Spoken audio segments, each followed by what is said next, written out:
So here we are trying to make ghee. I've got 12 sticks of butter, salted butter, and I'm going to, we are starting exactly at the hour, so we'll be able to keep a time on this. You start off with a big pan because ghee, also like milk, will boil over if you don't have the right kind of pan.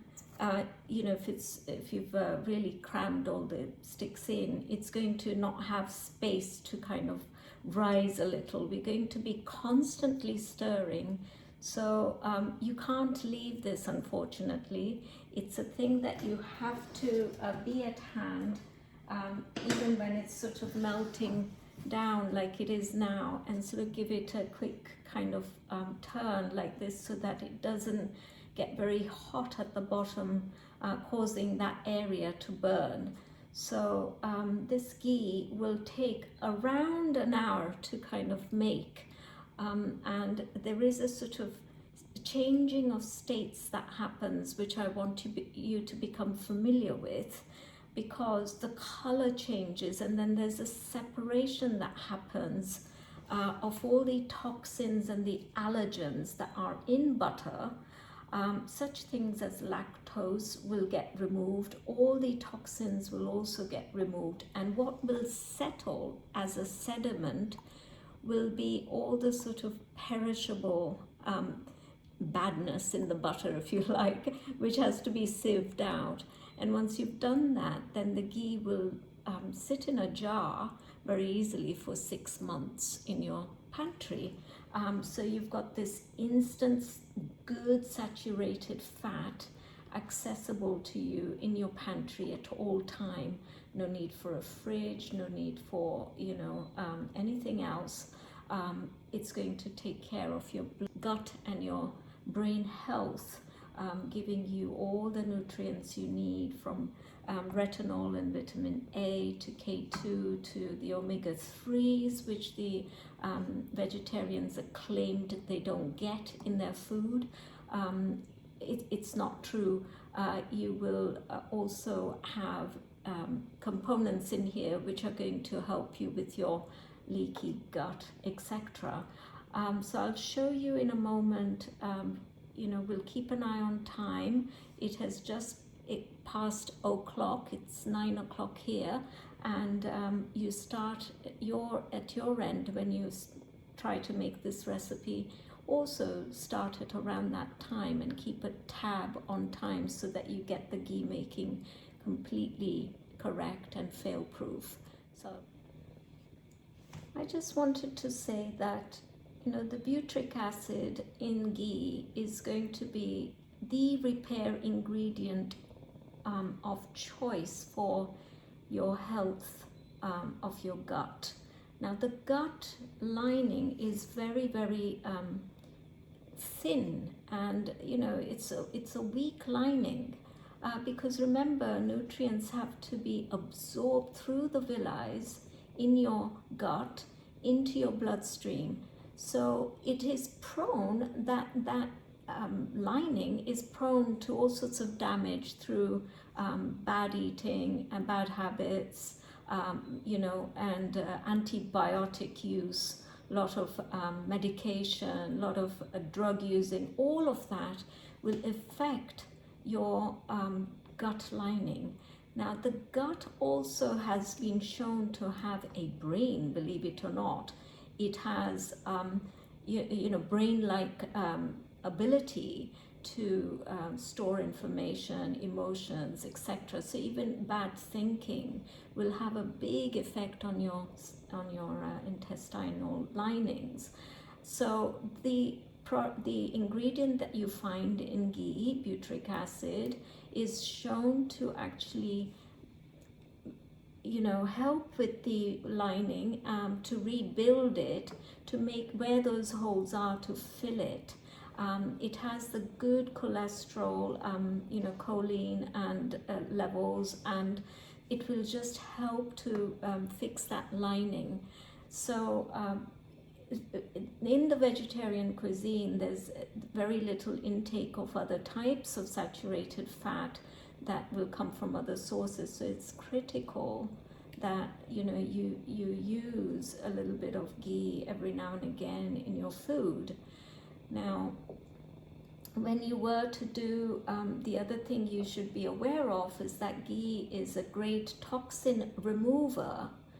You need fats in order to remove fats from the body, toxins from the body. Otherwise, the toxin is just going to sit in other fat in the body and the myelin sheaths in your body.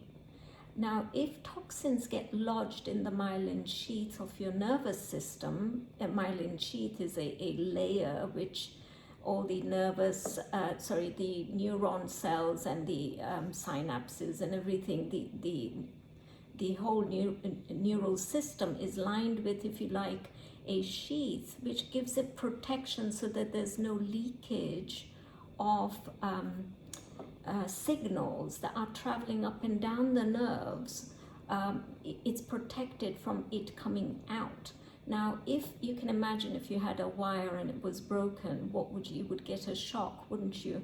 So if there are holes in the myelin sheath, or toxins or heavy metals lodged in the myelin sheath, it's going to give you problems in terms of your neurology of your nervous system will be affected, so that you may sense pain, or you may have neuralgia, something like that. And so you need a good fat like ghee to actually take those metals out or toxins out, so that you don't experience that pain. So ghee is seen as a great toxin remover. Now, if you were to go to an Ayurveda clinic, they will make you ingest ghee during a detoxifying session called panchakarma over a course of 2 to 3 weeks, depending on how long you're going for. The reason why they're giving you ghee is the best source of toxin remover from the body, because it will hold on to the toxin much in the same way as the sheaths, the myelin sheaths do in the body, and it will take it out of your into your feces. So do not underestimate the power of ghee. Ghee is needed also heavily in rituals, fire rituals. It's our kind of connection with the cosmic world and the material world. Through a fire, the ghee acts as a sort of if you like, a Wi-Fi connection to the cosmic world, but that's probably a step too far at the moment. We'll get into all of that a little later. There is deep science involved in all of this, and you should, listen with a keen eye and don't reject it just because you have so much conditioning that has gone on that has made you kind of reject the best of the best, which is such a shame. We need to be relearning and unlearning what we already know to get back to health.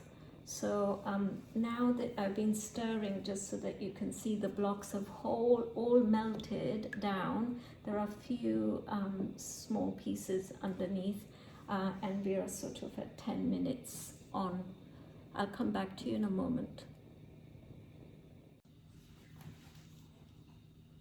It's now been on a medium heat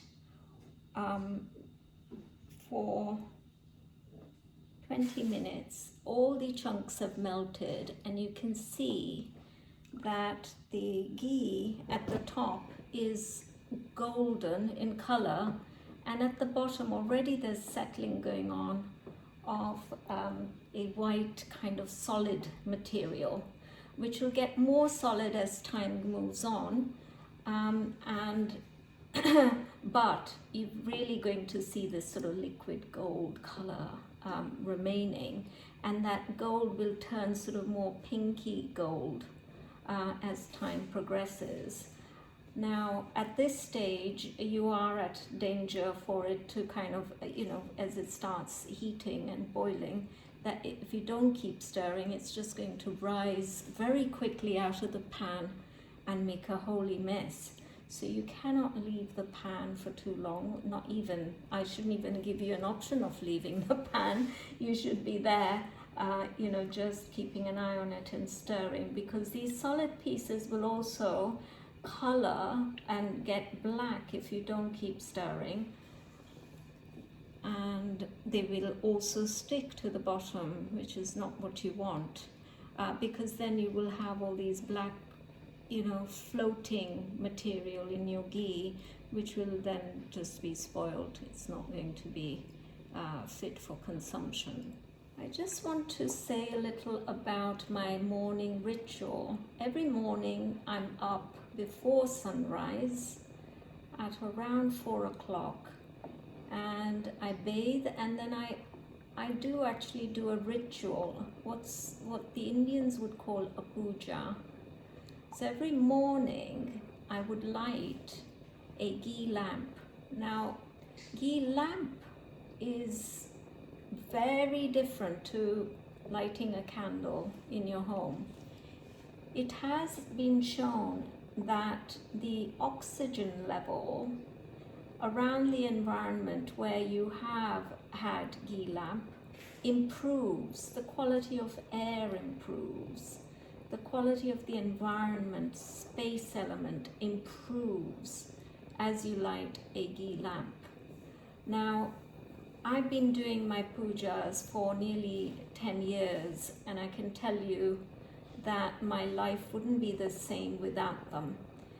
I will be doing a very specific puja course, which will take you through a journey of why we do the puja. It's really to help you at the psychological and the superconscious level of your existence. You're not just matter, as we've been told again and again. You're just the body, but we are much, much more than that. And the whole art of doing puja is to reach those subtler parts of you, the psychological parts of you, the mind element, the ego element, and beyond to the most subtlest element, which we call superconsciousness element. Now, the Vedic rituals, which are probably the oldest rituals known to mankind, allow you to connect yourself from this material plane to the cosmic plane via all the subtleties that you are consisting of, and in a very miraculous way gives you the tools and techniques to grow your consciousness. So I just wanted to add that in here, because we are doing something very reverential, making ghee.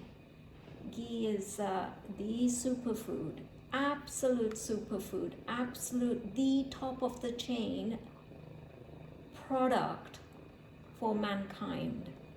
Nothing higher than this exists on our platter or on our bounty. Okay, so I will talk to you more about that as we move along our various segments.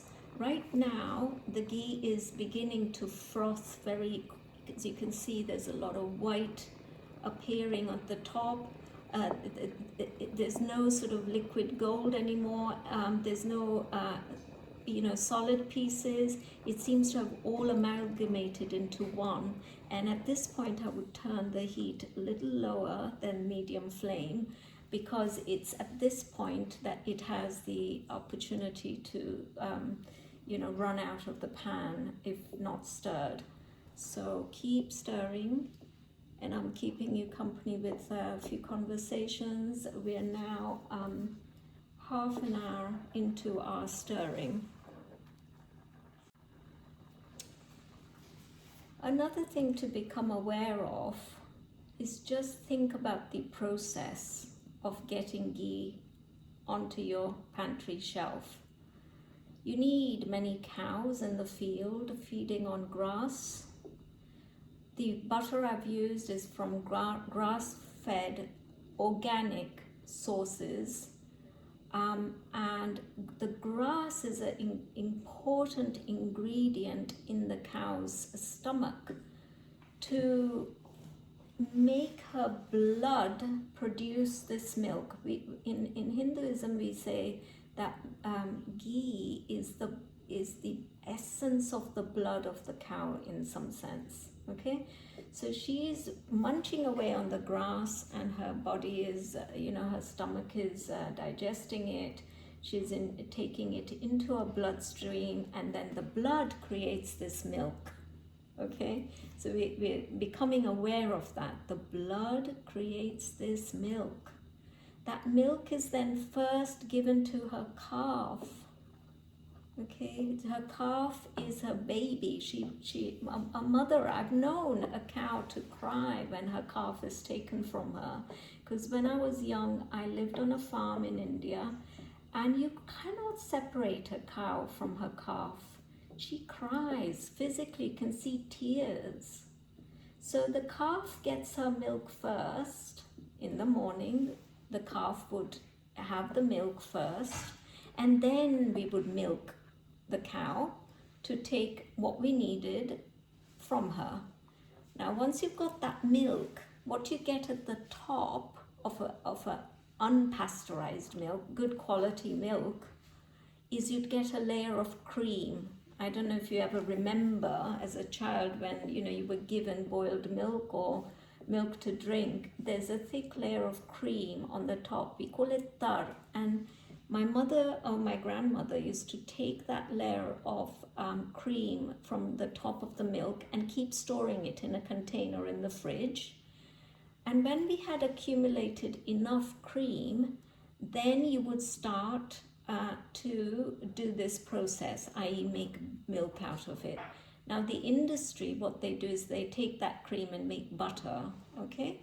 And then from that they add some salt, and they add certain ingredients, and then they give you blocks of butter. But if you were making this at home from absolutely in the ways that I've seen happen in my childhood, then you would take layers of that cream over a period of maybe, because every day we would boil milk, and there would be a layer of cream, maybe 2 or 3 tablespoons, and we would keep it in a container, keeping it in a container till we had accumulated enough volume, and then we would start to melt it down like we are doing now, and then the ghee would emerge. Okay, but here we don't have cows in our house, in our garden. We're having to rely, sadly, on bringing that butter in. Now, so once we've got the butter, then we take it into ghee.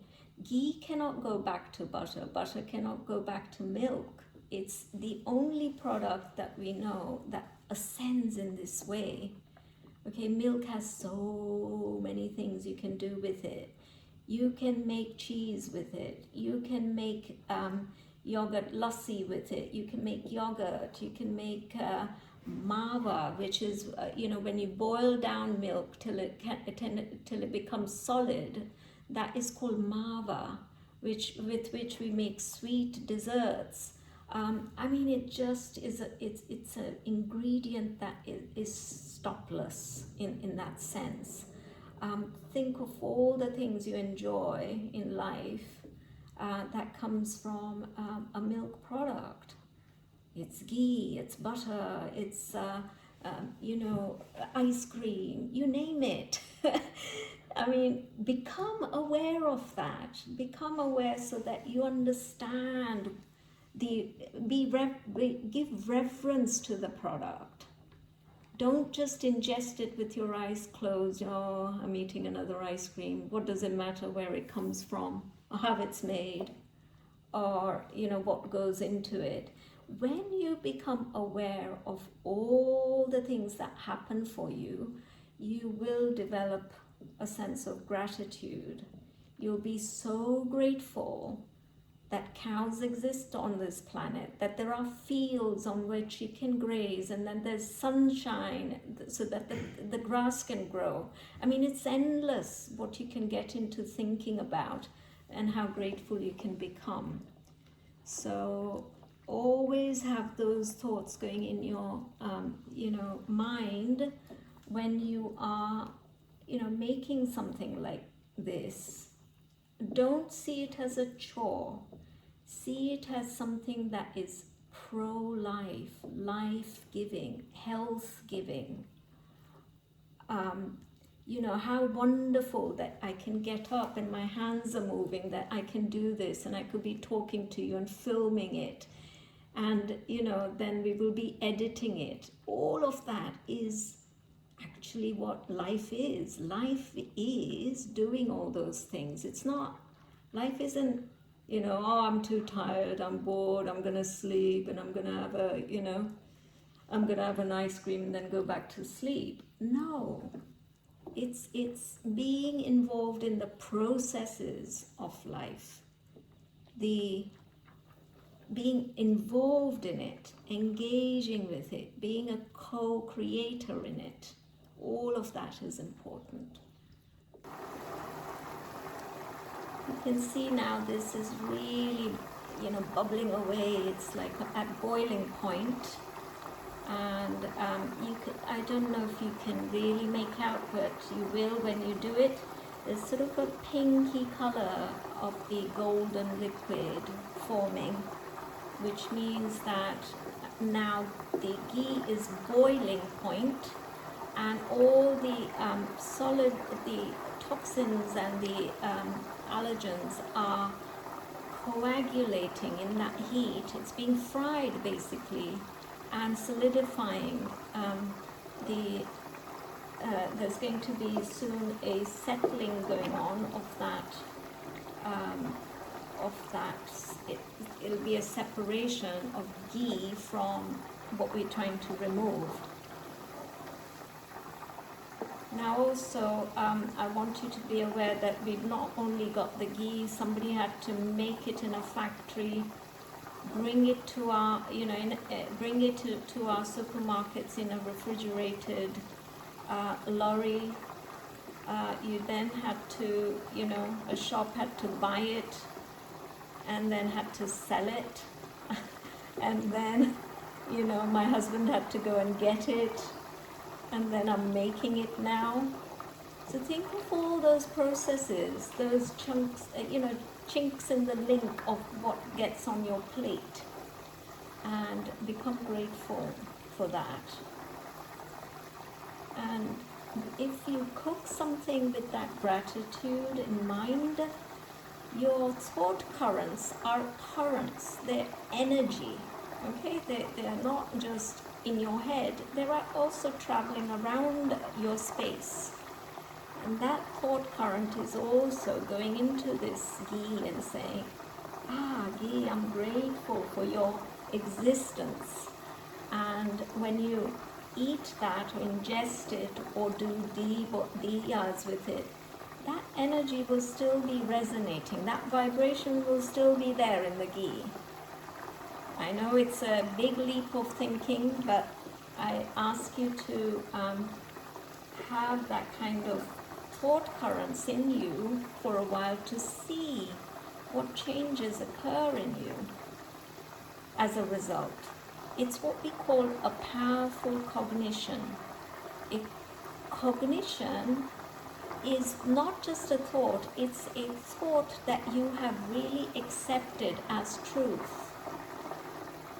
It cannot be challenged, in other words, by your logic. Okay?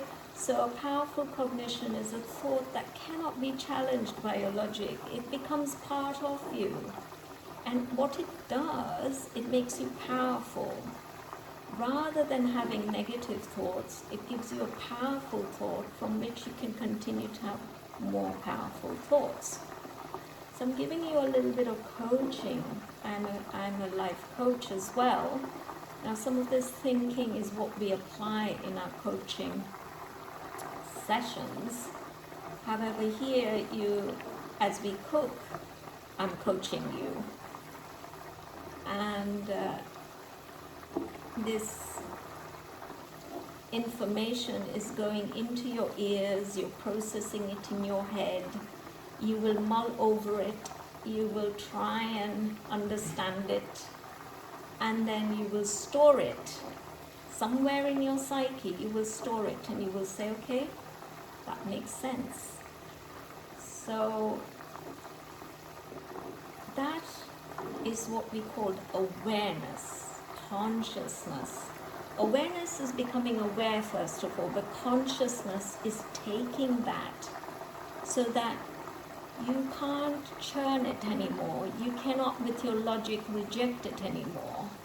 And then what happens is your consciousness grows as a result. So we are 50 minutes into stirring this ghee, and now you can begin to see it separating. The top is just looking like a liquid gold, and at the bottom there is sediments. Can you see? This froth will all settle. So the tendency is at this stage to say, okay, well, it's finished, I'll just switch it off. You can't. It needs a little bit more till there's no bubbling going on, and most of this white froth that you see has settled. Okay, but you can't leave it too long either, because then the ghee will burn. So it's that sort of very fine balance, and it takes a little bit of experience to know when to switch it off. I'm going to keep it probably for another, I will give you the timing of it, but I'm going to keep stirring for another 5 minutes or so, okay? Now, I've made 12 sticks of butter. Take 12 sticks of butter to make this ghee. You will probably think, well, that's a lot, but it will last for 6 months in your pantry, if not longer. So I suggest you do it in a big chunk, because then the timing, you will have got the timing right. I normally do it because I use ghee every day for lighting my lamps. I will do this 2 or 3 times a year. And Navratri is just coming, which is the 9 nights of the goddess, when we leave a ghee lamp burning all night to welcome in that energy that comes twice a year, when early spring and then early autumn. It's a time of renewal, etc. So the 9 nights are coming up, which is a perfect time just prior to that to have it in your diary to make some ghee. And you can see here now, I hope, that it's really becoming golden and liquidy. The ghee is settling, there's not a lot of bubbling going on. It's not, looking like it's going to come out of the pan, and these sediments are really, really getting thicker, and also they can almost become more solid, if you see what I mean. The solids go from a sort of a liquidy state to a more solidy state, and you have to kind of feel that on the spoon. You can also get some granulation of the solids happening, and it's now 55 minutes into our stirring. As I said, as we started, it takes about an hour to make it all happen.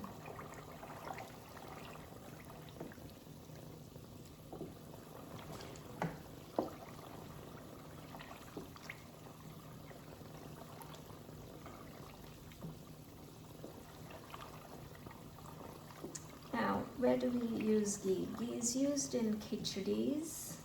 We use it in making the yogurt soup, the curries. We use it in many sweet dishes like, laddus or supli. All the Diwali snacks get cooked, a lot of them, in ghee. We also use it in our channel. We will use it in, as I said, the yogurt soup, the khichadis, and then we use it to, like you would butter on chapatis. Okay, so that's where it mainly gets used. I would say I'm probably intaking, 4 tablespoons a week in my own personal diet.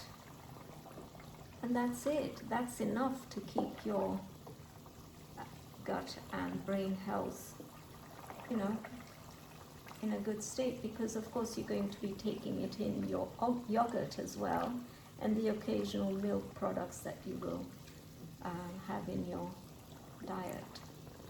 So if you're a vegan, I'm sorry we're not going to be able to please you here, but I hope I've given you my explanations for doing so, but I also understand your reasons for it. We agree fundamentally. There's no real, division. However, if we can source the ghee from a good source, then it would be a good thing. So now you can see that these bubbles at the top are not really white anymore. They're more sort of just bubbles. So at that point, exactly an hour on, this ghee is ready. And at the bottom I can feel, sticking to my spoon as I'm stirring, some material that is sticking or likely to stick to the pan if I don't keep stirring. I'm going to turn that off now and give you a closer look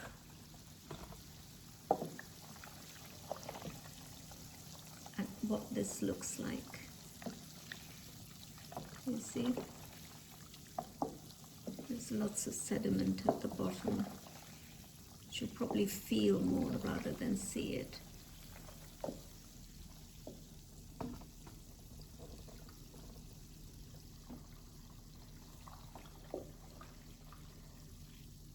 And it's actually calmed down. You can palpably feel that it's not bubbling away in the same way as it was before. I'll come back to you as we sieve it in a moment. So we're about to, this has cooled down a little, enough so that it can be poured into containers. Now you need a good sieve, and you can see that the ghee, there's no solid bits going into that.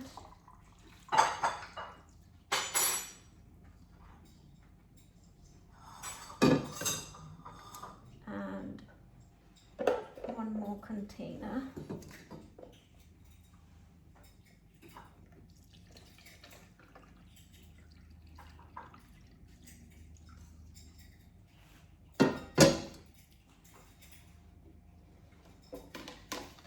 And another. And can you see how the brown sort of sludge at the bottom has settled there? Well, that's what we've removed. That's the toxins and the perishable, items, and also the lactose and all the allergens we spoke of has come off. and you really don't want to sieve it all out, because you will then get in that last batch some of the sediments going into the ghee, which you don't want. So I've actually, as you can see, left a lot of the sludge at the bottom and not put it in the sieve, because that will dislodge some of the finer grain into the ghee. And that's it. You've got your ghee there for the whole season, 6 months, and you can keep this in a dark place. It doesn't need to be in the fridge. It can just stay in a cupboard, and whenever you need it, will, as you store it, solidify. It won't be in a liquid form. It will actually turn into a solid, so you'll need a spoon to scoop it out. And just keep it in a dark place. It's not going to oxidize. It cannot get spoilt in that way, because you made it sort of long lasting. So, oops, my rubber element is broken.